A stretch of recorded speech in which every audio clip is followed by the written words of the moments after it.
우리는 지난 시간 때 우리가 배웠던 내용들을 잠깐 요약할게요. 모든 구원받은 사람들에겐 효력 있는 부르심이 있다고 말했어요. 근데 이 부르심은 예를 들면 그냥 외적인 부르심이 있는데요. 모든 사람들은 복음을 듣게 돼요. 근데 그 복음을 들었지만 그 복음을 진짜 믿음으로 받아들여서 구원에 이르게 되는 그 역사를 할 때는 그 부르심이 효력 있는 부르심이 돼요. 즉 복음 증거가 효력이 있는 복음 증거가 돼요. 그렇죠? 근데 그렇게 되는 이유는 무엇이 그렇게 효력이 있는 부르심이 되게 하느냐 했을 때 바로 성령님이 중생시켜 주시기 때문에, 성령님이 역사하시기 때문에 그 사람들에게 그 복음이 효력 있는 부르심으로, 즉 내게 효과가 있고 내게 능력 있는 말씀으로 모든 복음이 들리게 된다는 것이죠. 그래서 그 내용을 살펴봤어요. 그래서 성령님이 복음이 믿어지도록 그 사람들을 중생시켜 주셨기 때문에, 중생은 거듭날 중자거든요. 다시 거듭났다는 소리예요. 다시 태어나는 역사가 그 사람들에게 있었기 때문에 복음을 드릴 때 그걸 받아들일 수 있었다는 것이죠. 근데 오늘 이 효력 있는 이 부르심에 대해서, 부르심이 중생과 어떻게 관계되는지부터 먼저 살펴볼 텐데요. 이 중생에 대해서 오늘 우리가 배우게 될 거예요. 그래서 되게 아주 저도 이제 준비하는 중에 굉장히 은혜를 많이 받았고요. 굉장히 이 중요한 교리이기 때문에 오늘 집중해서 한번 봤으면 좋겠어요. 중생은 우선 효력 있는 부르심과 관계를 먼저 본다면, 먼저 유효한 부르심, 그 효력 있는 부르심보다 선행해요. 먼저 거듭나고 태어나는 역사가 먼저 있어야 돼요. 봐봐요. 영혼의 관점에서 볼게요. 우선 중생한 사람이 이렇게 복음을 듣잖아요. 그 복음을 받아들였을 때 그 마음의 상태가 어떻게 돼 있어야 되겠어요? 먼저 중생이 있어야 되는 거예요. 먼저 그 죽었던 영혼 마음이 먼저 태어나는 역사가 있어야 돼요. 다시 살아나는 역사가 나타나야 돼요. 그래서 그 복음을 들었을 때 이 복음이 내 안에 이해되고 그리고 내 안에 느껴지고 받아들여진 역사가 있다는 거예요. 그래서 이 중생이 효력 있는 부르심보다 선행한다라는 시간적인 그 순서를 먼저 이해할 필요가 있습니다. 그래서 복음을 전해드리는 사람들은 두 부류가 나뉜다. 듣기 전부터 이미 그들의 마음이 중생한 사람만이 복음을 받아들인다라는 것이죠. 그래서 이 내용을 기억할 필요가 있죠. 근데 이 오늘날 중생에 대한 이해에서 많은 그런 문제점들이 있어요. 어떤 문제점이 있냐면, 중생이라는 게 굉장히 중대한 교리거든요.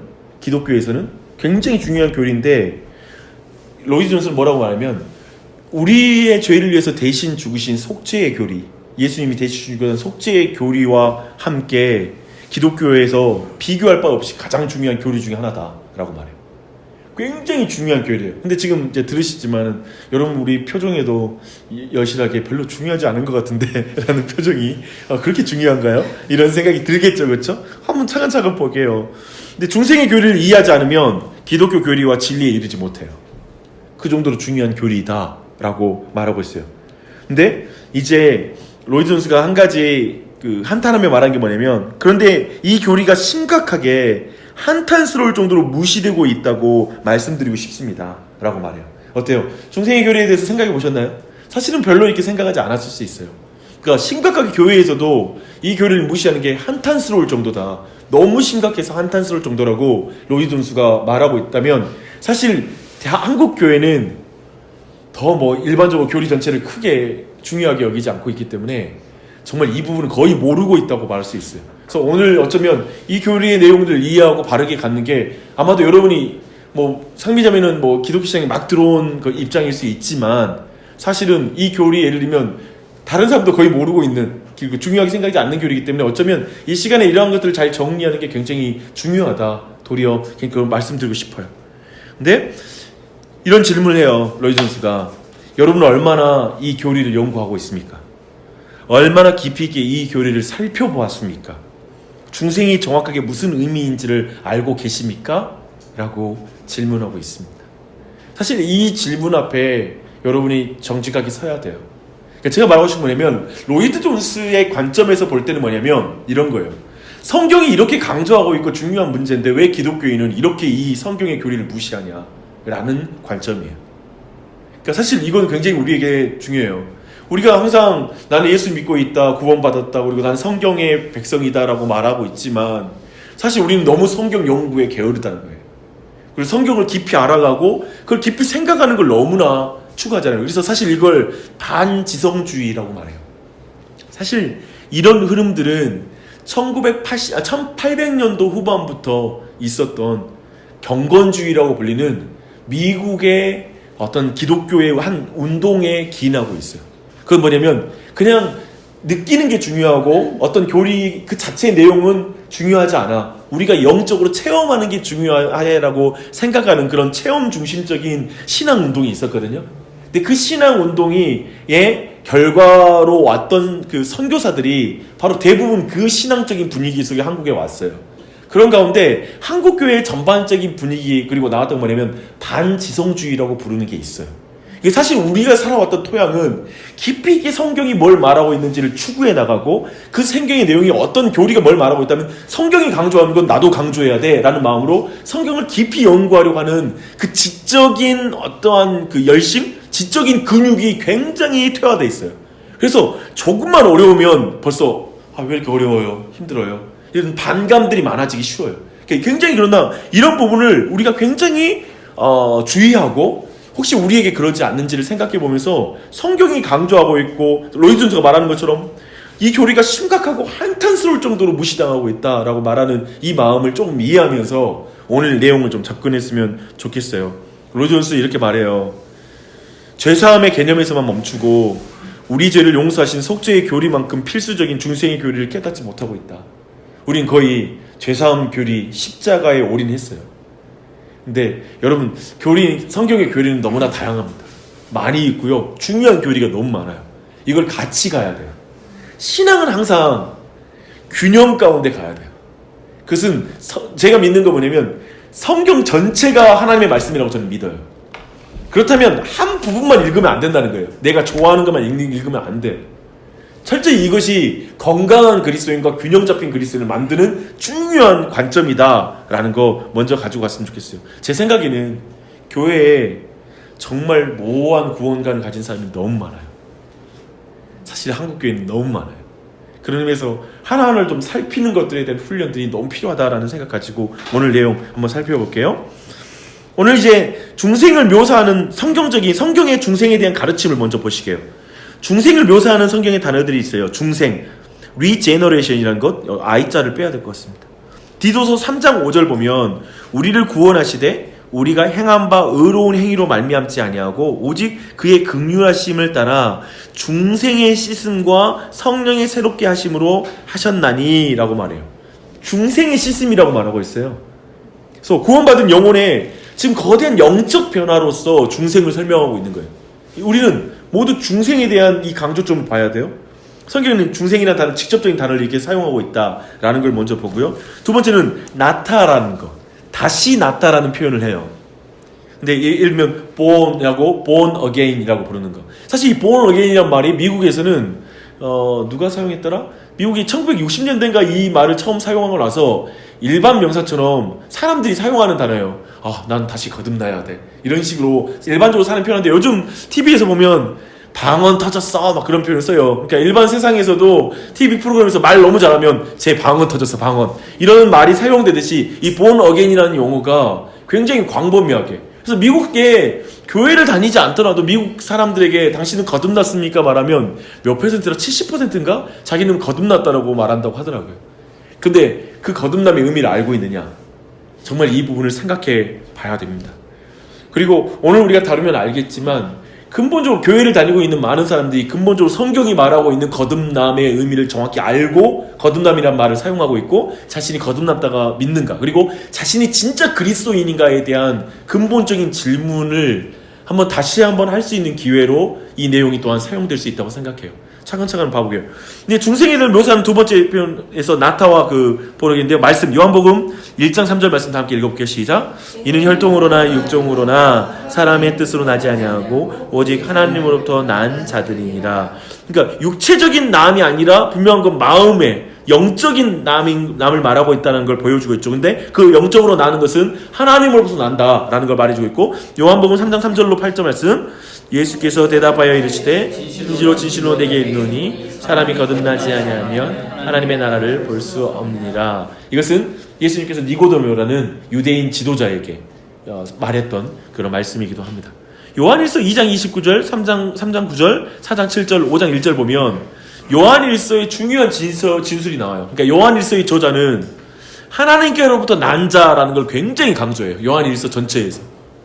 그런 의미에서 이 중생이라는 것을 이 나타 그리고 다시 나타라는 성경의 강조에서 이 중생이라는 성경적인 개념을 가져올 수 있다는 걸 살펴볼 수 있습니다. 근데 이 나음의 의미를 전달하는 또 단어들이 많아요.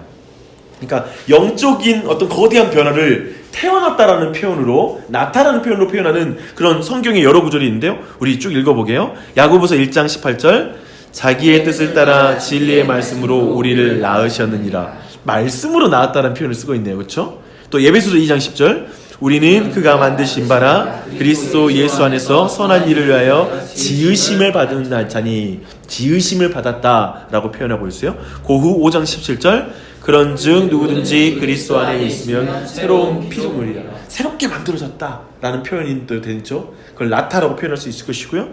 또 에베소서 4장 24절 하나님을 따라 의와 진리의 거룩함으로 지으심을 받은 새 사람을 입으라 라고 말하고 있죠.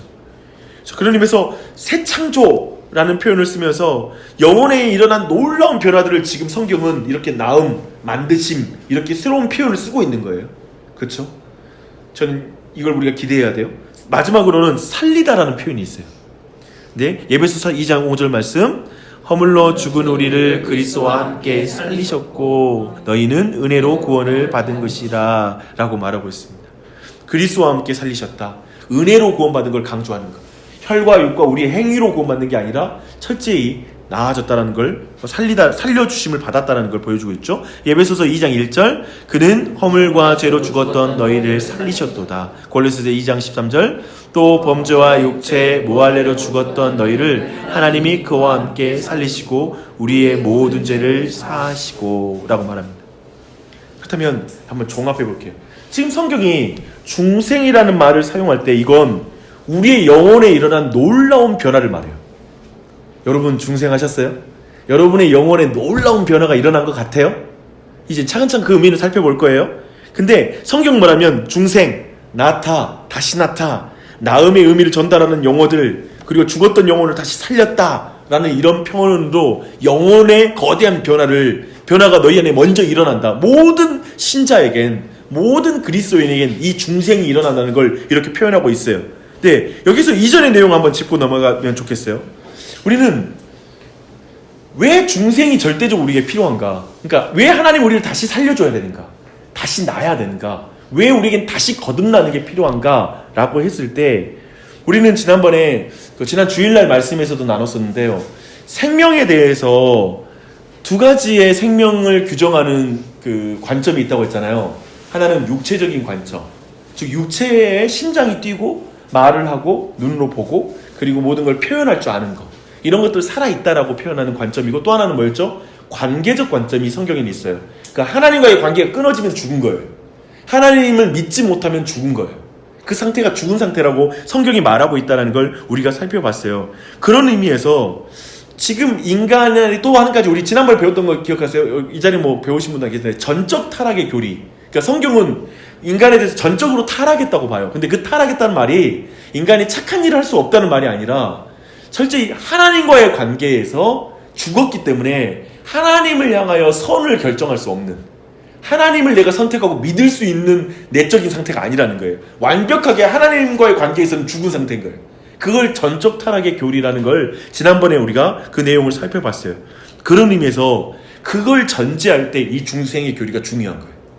다시 태어나다는 의미가 너무 중요한 거예요. 그래서 이 부분을 오늘 우리가 살펴보게 될 것입니다. 근데 먼저 그렇다면 중생의 의미를 한번 살펴보죠. 중생의 의미는 뭘까? 근데 먼저 우리가 구분할 게 뭐냐면 중생과 회심을 좀 구분해야 돼요. 우리가 가장 자주 하는 혼동이 뭐냐면, 여러분 중생의 은혜가 넘치길 바랍니다 라는 표현을 뭐라고 생각하냐면 회심의 은혜라고 생각하는 거예요. 이게 회심이라는 건 뭐냐면 구체적으로 우리가 하는 것이거든요. 뭐냐면 우리가 무엇으로부터 돌이키는 행위예요. 그래서 우리가 알아. 우리의 인식 안에서 벌어진 일이에요. 그래서 내가 무슨 죄가 내가 죄 지은 걸 깨닫게 되고, 하나님 이 죄가 내가 지었어요, 잘못됐어요, 지금 내가 이제 하나님으로 돌이키고 싶어요 라고 돌이키는 그걸 말해요. 그런 의미에서 회심은 우리가 하는 것이지만 중생은 하나님이 하시는 거예요. 그래서 완전히 차이가 있어요. 둘을 혼동하면 안 돼요. 하나님, 그래서 사람들이 회심할 때, 즉 방향을 전환하여 다른 곳으로 돌아갈 때 그것은 중생을 증명하는 거예요. 그러니까 다시 태어난 사람만 돌아설 수 있을 거 아니에요. 하나님을 안 믿고 세상을 향해 달려가고 있었어. 근데 그 사람이 하나님 편으로 돌이키려면 살아있어야 가능하잖아요. 움직여야 되니까 살아있는 것, 그리고 그게 가능하려면 당연히 중생의 사건이 먼저 있는 거예요. 그래서 하나님이 하시는 일이죠. 그 일이 있어야 된다는 거예요. 그래서 회심은 중생의 결과예요. 이제 그 관계를 먼저 설명하면, 회심이 중생이 아닐 뿐만 아니라 중생의 결과이다라는 시간적 순서와 결과의 순서가 인과관계가 그렇게 이루어진다는 걸 이해할 필요가 있습니다. 그런 의미에서 씨 뿌리는 비유가 좋을 것 같아요. 봐봐요. 씨 뿌리는 것과 씨 뿌리는 결과에는 차이가 있어요. 더 설명해 드릴게요. 중생은 생명의 씨를 우리 마음에 뿌리는 거예요. 그쵸? 근데 이 생명의 씨는 내 마음이 만들 수 있는 씨가 아니에요. 뿌려지는 거예요. 근데 하나님께서 바로 우리의 마음에 생명의 씨를 딱 뿌려주는 거예요. 그쵸?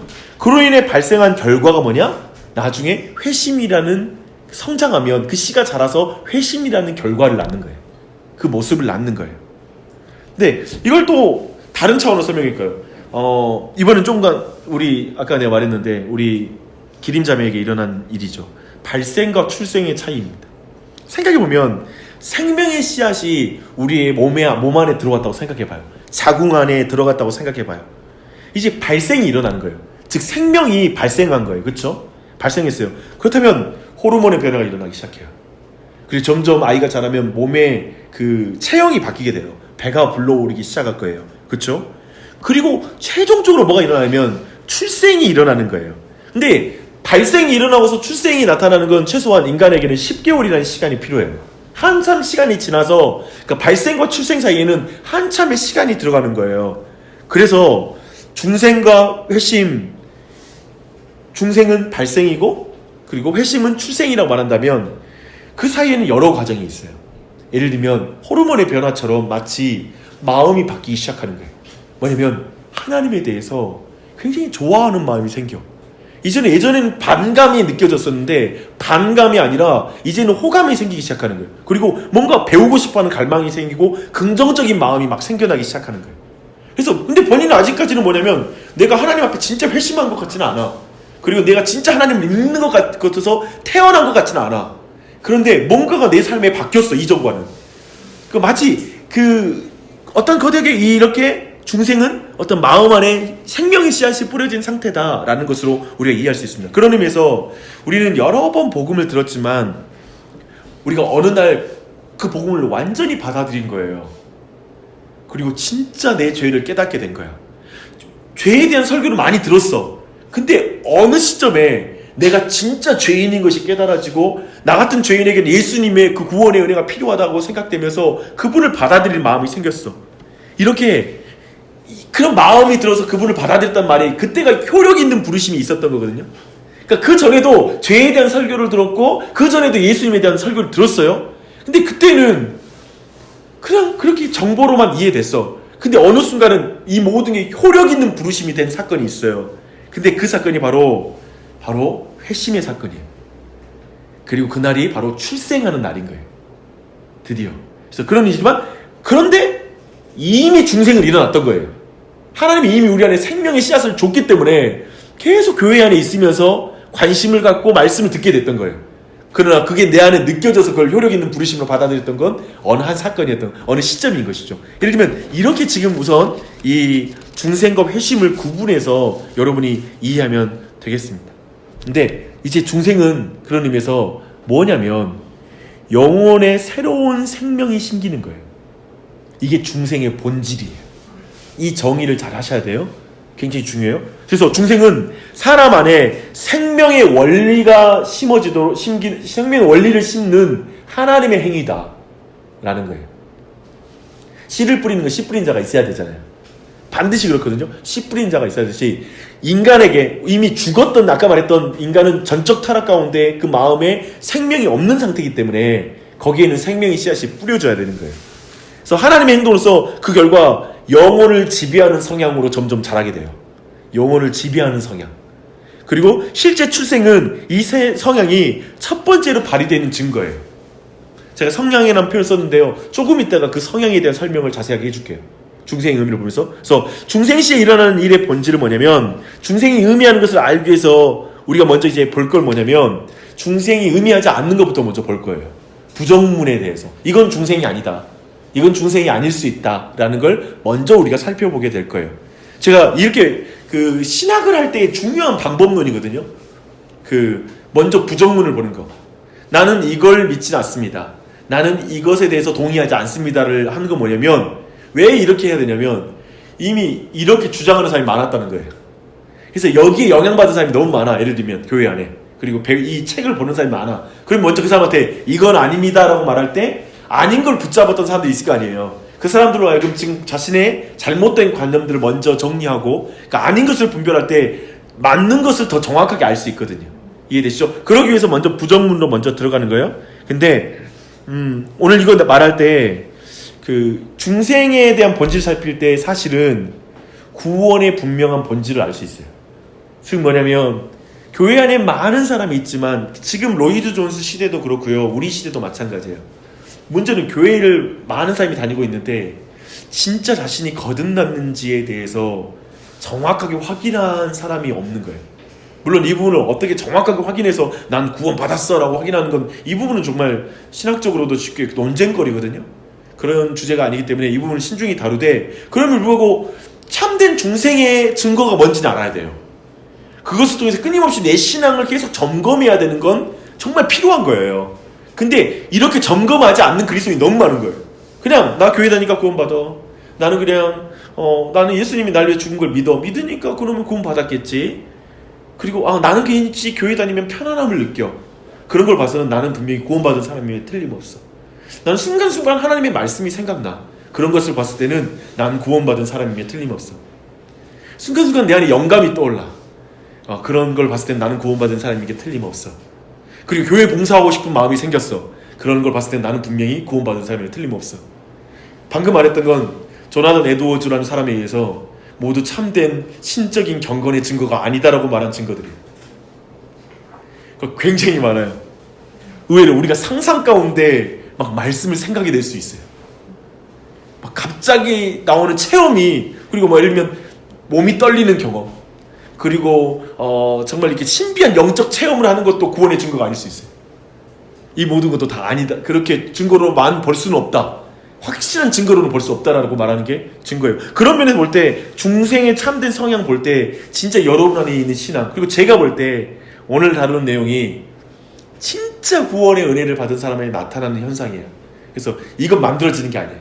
최영진 목사님이 그런 글을 썼었어요. 예전에 제자 훈련에 대한 글을 쓰는데, 최영진 목사님 뭐냐면, 한국교회 문제는 태어나지 않은 사람을 제자를 만들려고 하는 문제가 있는 것 같다. 그러니까 아직 거듭나지 않은 사람을 제자 훈련시켜서 제자로 만들려고 하는 그 경향성을 경계하는 글을 최 목사님 쓴 글을 제가 읽고 동감했어요. 왜냐면 교회 안에 제자 훈련하는데 거듭나지 않은 사람을 데리고 막 제자 훈련하는 거예요. 어쩌면 이 부분 돌아봐야 돼요. 그러니까 저는 이제 여러분은 무조건 지금 막 스스로 여러분에게 구원받지 못했다라고 막 말하면서 여러분에게 막 불안함을 주려고 하는 게 아니에요. 저는 그런 의도가 전혀 없어요. 오늘 내용을 쭉 보면 그럼에도 우리의 경건에 유익이 되는 구원을 이루는 근심에 대해서 우리 안에 꼭 필요한 지식이라는 걸 알게 될 거예요. 이제 내용 들어가 볼게요. 첫 번째 읽어보겠습니다. 시작. 중생은 인간 본성의 물질적 변화가 일어나는 것이 아니다 라고 말하고 있습니다. 그래서 인간 본성의 실체의 변화가 일어나는 게 아니에요. 그래서 중생으로 인간 본성을 구성하는 원재료가 변하는 게 아니에요. 예를 들면 지정의의 어떤 변화가 일어나는 게 아니에요. 갑자기 중생이 가니까 지적인 영역이 갑자기 바뀌어. 정적인 내용, 의지의 변화가 갑자기 일어나. 이런 내용은 아니에요. 그래서 실제적이고 물질적인 생명의 씨앗 혹은 생식세포가 주입되는 것도 아니에요. 어떤 경우에는 거듭나고 구원받으면, 왜 이런 말을 하냐면, 구원받으면 갑자기 우리 몸에 실질적인 육체의 변화가 일어난다고 주장하는 데도 있어요. 그래서 갑자기 우리의 세포 안에 많은 부분에 진짜 변화가 일어나고, 바르게 믿게 되면 음식 조절을 하고 이제 채식하고 육식 안 하고 막 이런 걸 통해서 실제로 몸까지 변화되는 거, 육체까지 변화되는 게 바로 하나님의 구원이다. 이런 것까지 주장하는 그런 주장들이 과격하게 나가는 경우가 있어요. 근데 그런 측면이 아니다라는 걸 먼저 살펴볼 필요가 있어요. 예를 들면 제가 한번 한 가지 비유를 들어볼게요. 서로 관심사가 너무 다른 사람이 있는 거예요. 한 사람은 너무 예술적인 것에 관심이 있는 사람이 있어요. 근데 한쪽은 너무 그 과학적인 어떤 사람이 있어요. 근데 그들의 지능이나 능력, 영혼의 능력에 차이가 있나요, 없나요? 뇌의 무게가 다르거나 아니면 이 두 사람 사이에 어떤 차이가 있나요? 두 사람 사이에 타등의 어떤 지적 능력의 여러 가지 부분에서 차이가 있는 건 아니에요. 그쵸? 중생한다고 해서 갑자기 예를 들면 그리스도인과 비그리스도인 사이에 어떤 그 지능이나 영혼의 능력이라든지 이것이 바뀌는 게 아니에요. 지적 능력과 어떤 감정적인 감수성이라든지 이런 게 완전히 바뀌는 게 아니에요. 예를 들면 그런 부분에서 인간을 구성하는 본질적인 그 실체가 바뀌지 않는다, 요소가 바뀌지 않는다라는 의미가 그런 차원이에요. 그렇죠? 사실 나중에 보겠지만 방금 전에 서로 관심사가 다르잖아요. 중생한다고 한다고 해서 기질이 바뀌는 게 아니에요. 근데 다만 성향이 바뀌어요. 이제 그 의미가 뭔지, 성향이 바뀐다는 의미가 중생의 의미의 본체거든요. 요체인데 그건 조금 이따 살펴볼게요. 두 번째 한번 읽어보겠습니다. 중생은 영혼의 기능에 일어나는 변화가 아니다 라고 말하는 것, 방금 말했던 내용입니다. 지성, 기억, 감정, 의지, 양심에 추가적인 기능이 삽입되거나 한두 가지 기능이 제거되는 게 아니에요. 이렇게 주장하는 사람들이 있어요. 그렇죠? 지성, 기억에 막 능력이, 저는 굉장히 우리가 그걸 소망했죠. 내가 예수 믿는데 지적 능력이 그리스도인들은 좀 더 좋아져서 아주 머리가 되고 이 세상 가운데 앞장서는 사람이 돼야 될 텐데 라는 생각을 하죠. 이런 주장을 의외로 해요. 하나님 잘 믿으면 아이들이 똑똑해진다. 우리 아이들을 정말 내가 헌금하고 정말 열심히 봉사해서 아이가 똑똑해졌어요. 복 받았어요. 이런 말에 잘만 가면 내가 다 느꼈지. 제가 다 느꼈어요. 나는 그러면 하나님 제대로 못 믿는 것인가. 이런 그 마음을 갖게 하는 아주 잘못된 은혜관이에요. 그런 거 아니에요. 근데 또 한 가지, 한두 가지 기능이 제거된다. 예를 들면 이성적인 기능이 제거되는 거야. 그리고 오직 하나님을 믿게 되는 거지. 말씀만 하면 비이성적이어도 믿어야 된다. 예를 들면 그 비이성적인 것이 믿음이다 라는 걸 강조하는 거. 이성과 믿음을 대립으로 보는 그 관점이 있는 신앙과는 쉽게 말하면 중생할 때 우리의 이성적이고 따져 묻는 거, 이걸 이렇게 계산하는 그런 모든 생각이 하나님이 제거해 주시는 거다. 바로 그게 중생이다 라고 설명하는 거예요. 그렇지 않은 거예요. 따져 묻고 이런 모든 건 인간에게 본질적으로 있는 기능이고 신자들이라고 해서 그게 없어지지 않는다는 거예요. 중생한다고 해서 그게 없어지는 게 아니에요. 그런 걸 먼저 정리할 필요가 있어요. 중생은 영혼의 기능에 일어나는 변화가 아니다 라는 걸 정리하고요. 또 한 가지, 세 번째, 시작. 중생은 도덕적 개혁이 아니다. 중생은 단지 사람의 의지를 변화시켜주고 그로 인해서 사람들이 스스로 자신을 개혁시켜서 더 나은 삶을 살고자 하는 마음을 갖게 하는 거. 이게 굉장히 많은데요. 교회에 보면 이제 교회 오니까 이제 다시 한번 새롭게 살고 싶어졌다는 거예요. 그래서 이제 그런 마음이 들고 이제 다시 한번 내가 노력하고 싶다. 내 삶의 여러 부분을 회복시키고 싶다고.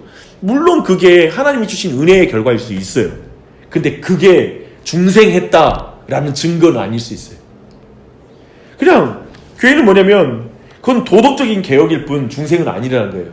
그냥 착하게 살고 싶어서 교회에 온다. 저는 교회에 올 때, 처음 올 때 그 동기까지는 인정할 수 있어요. 이해되죠? 근데 예를 들면 그거거든요.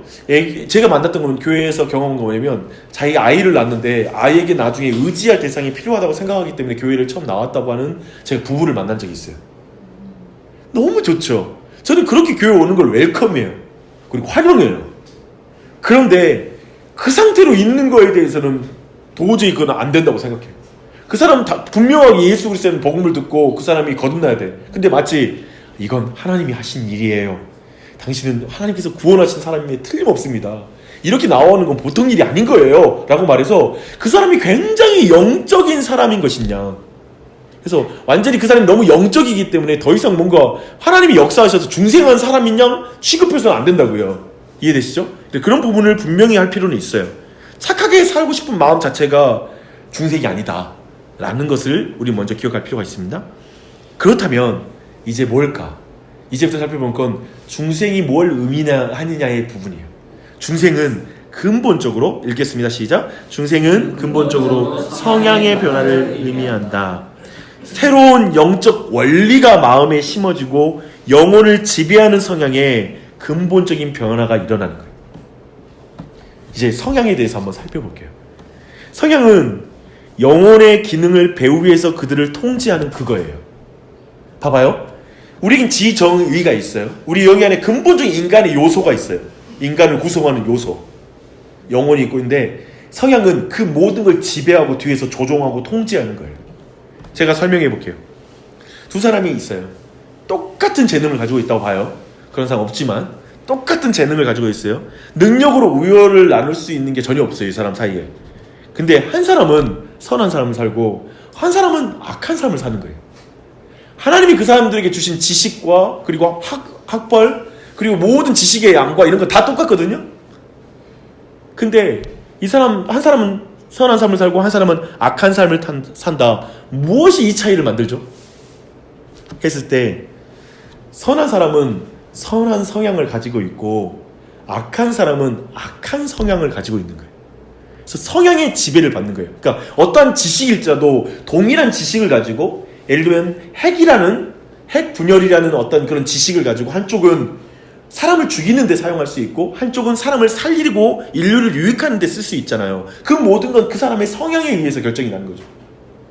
그죠? 이렇듯이 인간을 구성하는 요소도 동일한데 그것을 뒤에서 지배할 때 성향이 뒤를 지배하고 있는 거예요.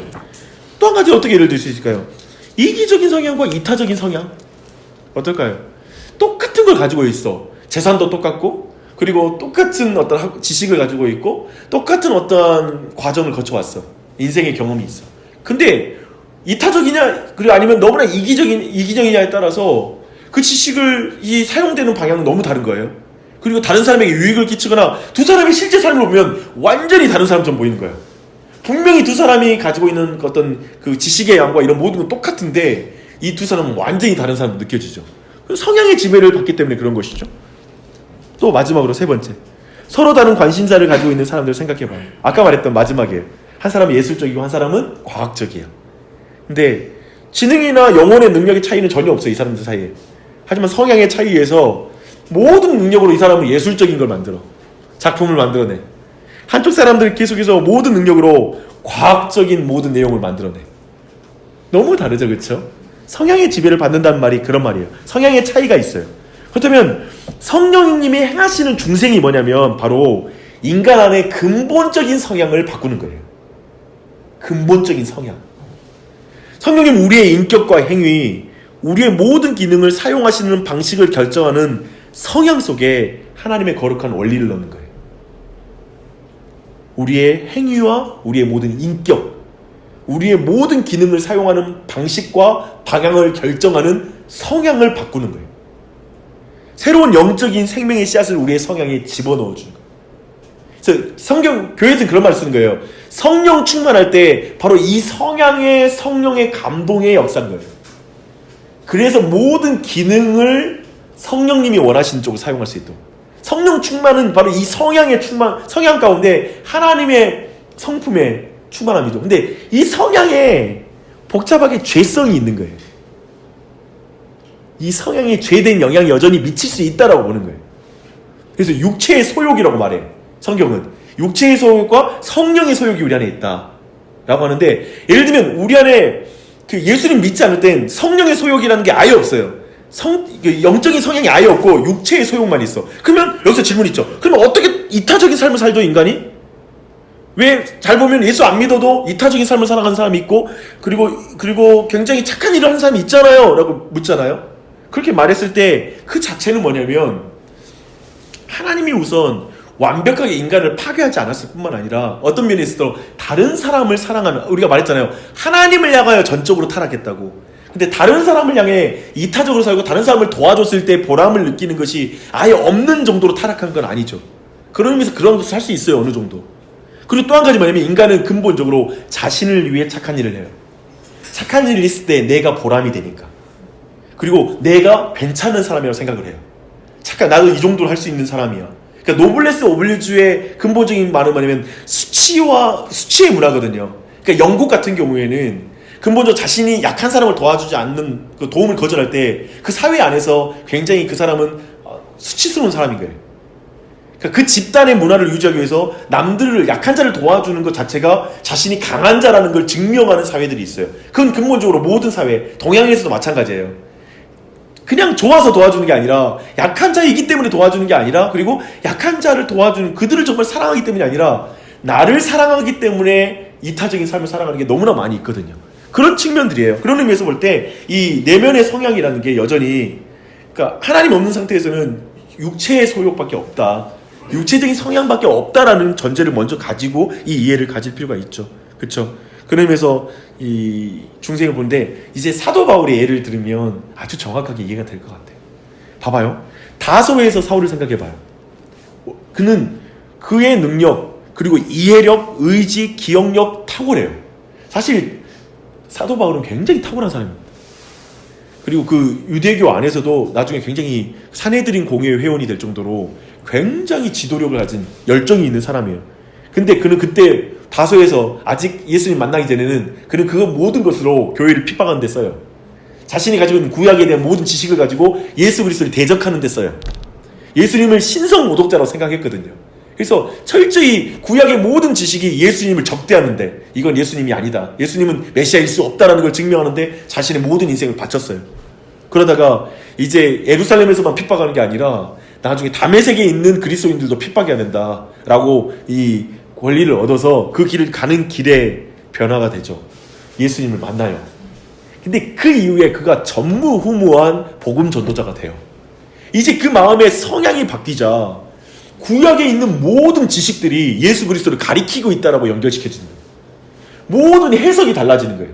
구약이 자신이 가지고 있는 모든 지식이 완전히 세례를 받아 새로운 세례를 받아서 완전히 다른 방향으로 예수 그리스도를 높이는 일에 그 모든 지식이 사용되는 거예요. 봐봐요. 동일한 능력, 동일한 재능, 동일한 인격이잖아요.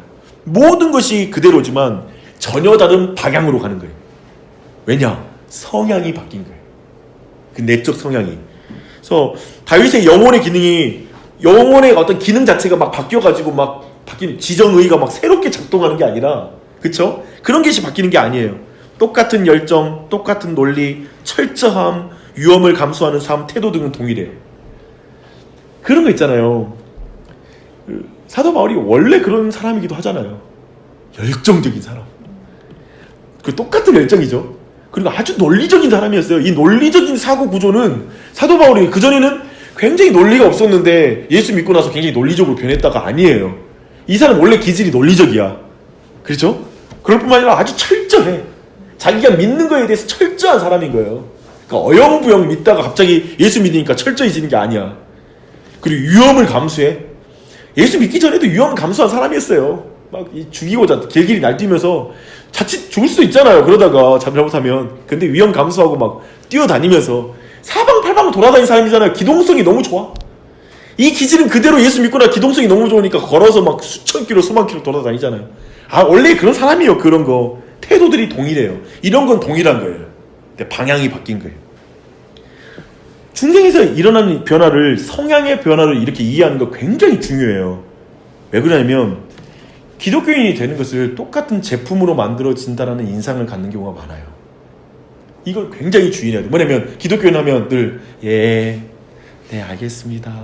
뭐 이제 마치 똑같은 약간은 좀 똑같은 편이면 아멘 할렐루야. 나는 그 교회에서 볼 때 그럴 때 참 아직 저도 거부감이 있는데 같이 막 아멘 한다거나 손을 들고 흔들다거나 그러고 보면 너무 힘들어요. 약간 너무 이게 힘들고 또 한 가지 뭐냐면 제가 그것도 이제 문화 차이인데 카자흐스탄 갔을 때 충격을 먹은 게 카자흐스탄에 은혜교회라고 있어요. 한국인 선교사가 근데 저는 이제 그분의 교리에 동의하지 않는데 이제 그분이 하는 그 교회인데 굉장히 커요. 근데 그 교회에 방문을 해봤어요. 근데 거기 러시아 사람들이 많이 다녀요. 근데 거기는 뭐가 있냐면 막 깃발을 흔들어요. 막 예배 시간에 깃발을 흔들면서 하는데 앞에서 무슨 옷을 입고 하냐면 하얀 드레스 있잖아요. 그 하얀 드레스를 입고 전부 다 춤을 추고 움직이는데 같이 손 들고 찬양하는데 이게 사실 러시아 문화가 그런 게 있어요. 적지 않게 있는데 그 공산주의의 문화잖아요. 근데 그러면 너무 힘들어요. 그냥 뭐냐면 사람 모든 다양한 인간이 교회에 오니까 다 똑같아진 느낌. 똑같이 행동하고 있고 어떤 전체주의 같은 느낌이 있는데 그게 너무 어려운 거예요. 근데 이 교리가 너무 중요해요. 마치 어떻게 생각하면 교회가 한 마음 한 뜻 한 목적으로 달려가야 된다는 걸 강조하는 모습을 교회에 있는 사람들이 똑같이 행동하고 똑같이 움직이고 똑같이 일사불란하게 어떤 똑같은 형태의 존재들이 돼서 제가 그런 걸 보는 게 되게 어려웠거든요. 제가 말을 하지 않고 우리 모두가 은혜 받았던 한 선교단 찬양팀 가보면 거기 사람들은 자매들을 만나면 전부 다 분위기가 똑같아요. 긴 머리에 어떤 위에는 하얀 옷과 함께 긴 치마 입고 항상 찬양하는 그 팀이 있어요. 저희 젊었을 때는 그 찬양팀이 그냥 근데 저는 그게 부정적이란 말이 아니에요. 근데 약간 그런 모습들을 보면 뭐냐면 또 말도 되게 비슷해요.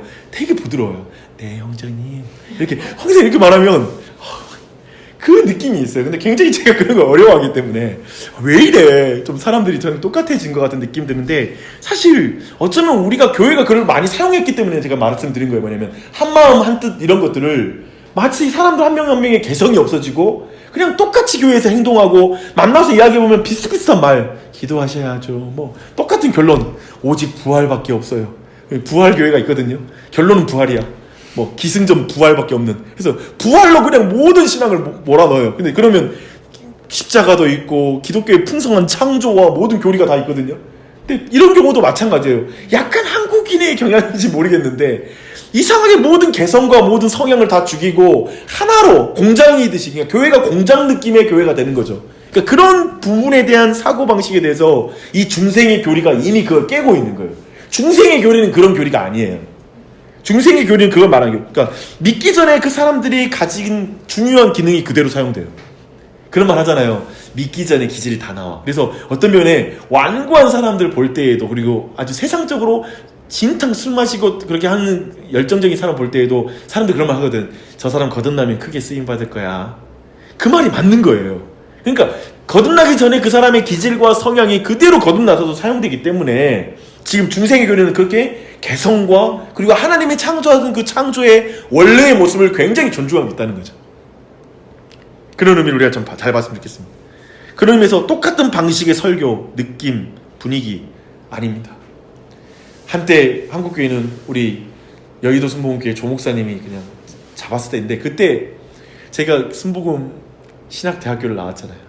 한세대학교라고 하는데 내가 거기를 원래 나왔어요. 제가 거기서 순복음에서 은혜 받고. 근데 강사님들 오시잖아요. 그런데 그 순복음교회 그 위성교회라고 그래요. 그 자매교회라든지 목사님들 오시면 다 똑같아. 할렐루야. 믿으십니까? 이 시간 우리 모두에게 은혜를 주시 하나님 기대하십시다. 할렐루야. 우리 아멘 하시기 바랍니다.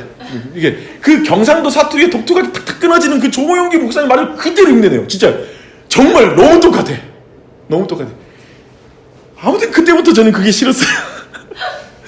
근데 그런 게 늘 거부감이 느껴져요. 뭐냐면 인간이라는 게 왜 저렇게 그냥 똑같은 어투의 설교? 그리고 한때 또 우리나라의 찬양을 주름잡았던 건 말이 길어지네요. YM이었어요. 그러니까 그때 또 찬양 도전 모두 이렇게 외쳤죠. 할렐루야!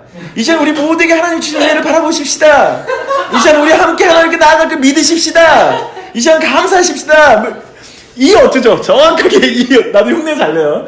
승훈이 형제만 잘하는 게 아닙니다. 저도 이런 흉내는 굉장히 잘 내는데요. 이렇게 가는 거예요. 그냥 그 사람들이 전부 다 그렇게 어투가 똑같아. 어쩜 똑같은지 몰라요. 그 분위기. 근데 제가 말씀은 정말 울어요. 네, 너무 빵 터지셨어요 지금. 근데 말씀드리신 뭐냐면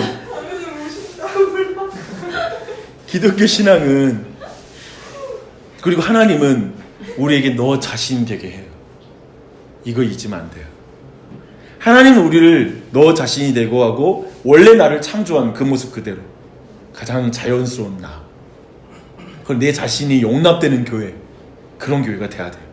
그리고 그 자신이 성향이 변화되어서 이제는 하나님의 영광을 위하고 다른 이웃을 생각할 줄 알고 다른 사람을 존중할 줄 아는 그 방향으로 갈 뿐이죠.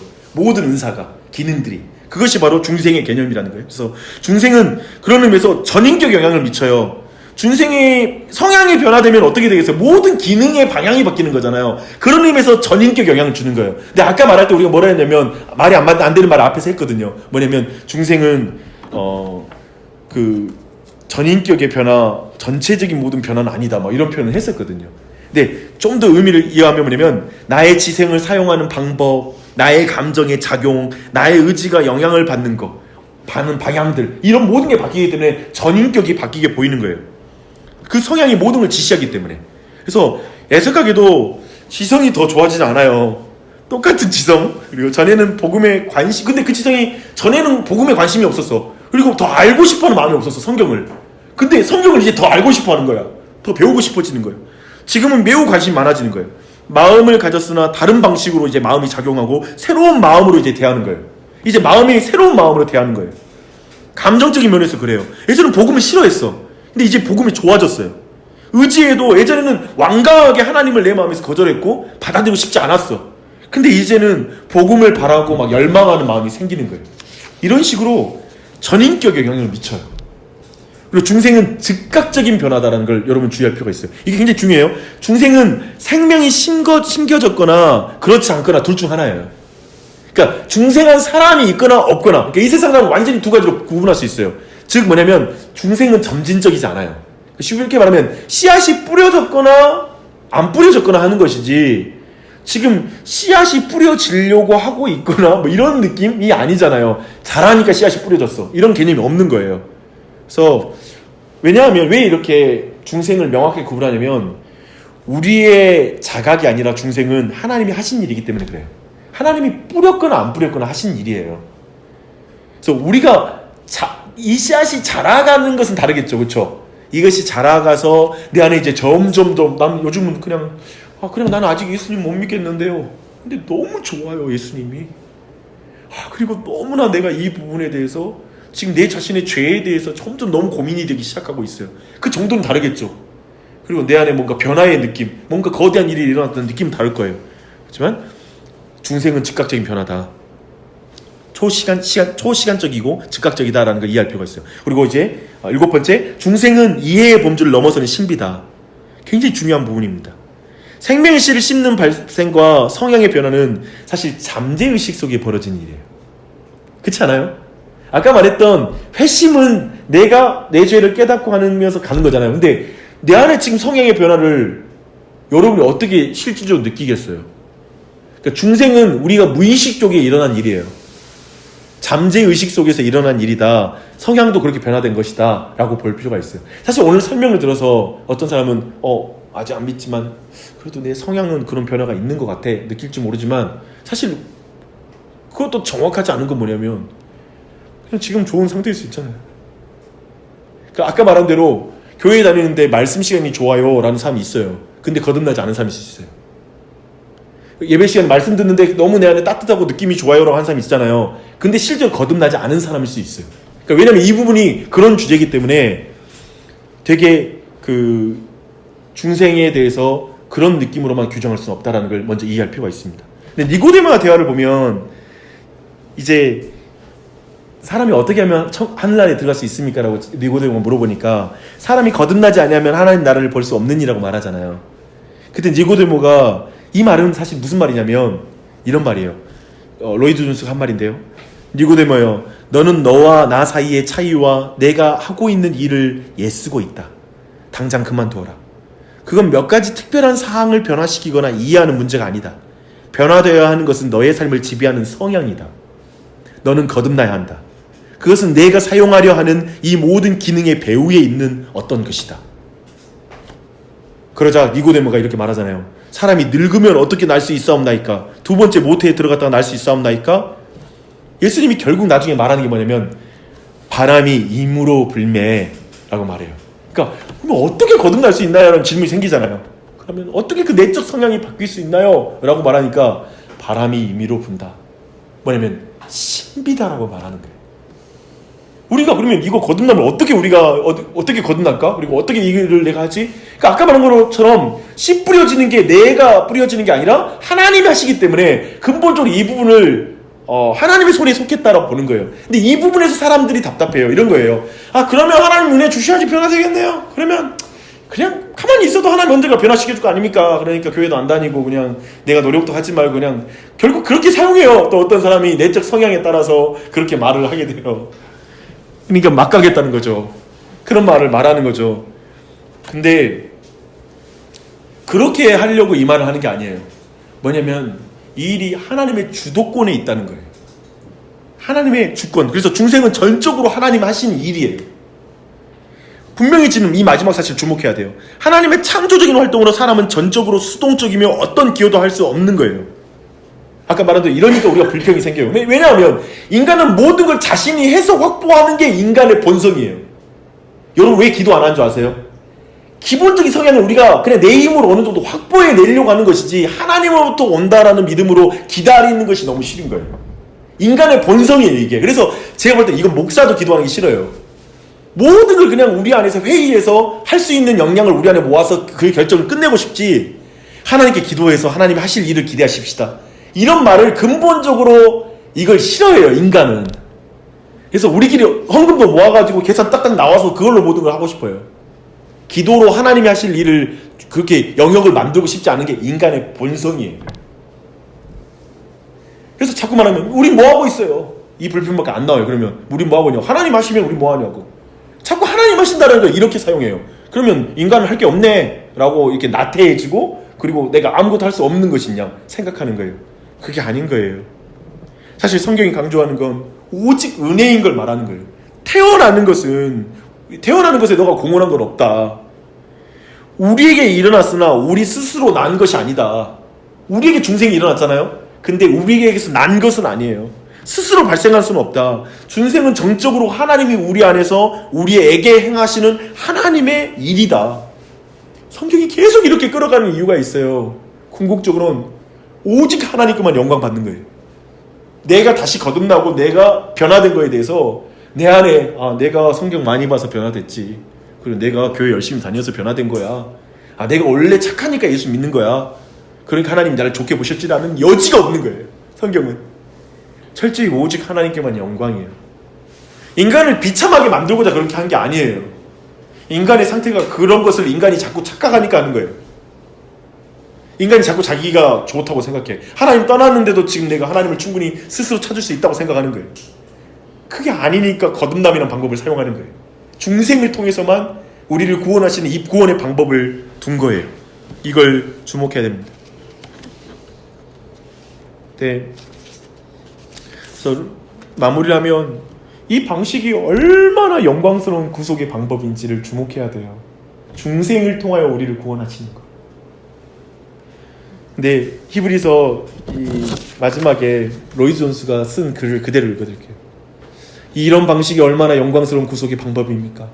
저는 히브리서 기자가 히브리서 2장에서 사용한 단어를 쓰고 싶습니다. 제가 하고 싶은 말이 여기에 완벽하게 모사되고 규정되어 있습니다.